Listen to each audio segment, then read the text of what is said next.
There's only one hope. Only the Chosen One can bring together the treasures to help the water's great guardian. But the legend says its song will fail. And thus the earth shall turn to ash. Bruh.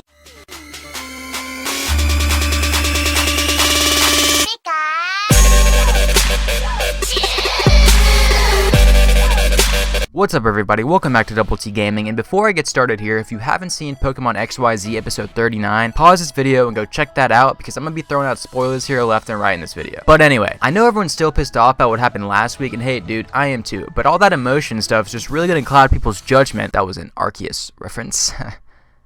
But all that emotion stuff really gonna cloud people's judgment of the newest episode. Don't let that happen, because the newest episode was freaking amazing. It didn't even feel like a Pokemon episode, it felt more like a movie. It was like a dark movie. It was like an old school dark Pokemon movie. Like an old school dark Pokemon movie with like legendaries in it. Okay, first, let's start out by giving Jessie from Team Rocket some mad props, because she was the one who wanted to show the rest of Kalos what was going on in Lumiose. Now, if you remember, Olympia did predict that Team Rocket would also play an important role in the Kalos crisis, so this is probably just the beginning of their involvement. Then we just saw everyone start jumping in to help save the city. Tierno and his friends, Sawyer, Champion, Diantha, and even Professor Sycamore brought out Garchomp. And we rarely get to see the professors of the region get into a real battle, so it's going to be cool to see how he plays a role in this, especially with his connection to both Alan and Ash. Then we saw the Mega Blaziken Man show up again to help protect the city as well, which has a whole other dynamic to show, because that's Clement and Bonnie's father, and they don't know that their father is a Mega Blaziken Man. But when we saw Ash get surrounded and Alan doing nothing to help, I feel like this really started to set up the redemption story for Ash that we wanted. Being betrayed by Alan is a big step in them having a rematch. Then we saw Ash and Pikachu get knocked out and taken hostage by Team Flare, once again with Alan just standing there and doing nothing, just really added to everything that was going on in the scene. But when we saw Ash and all his Pokemon being hung near the top of the Lumiose Tower,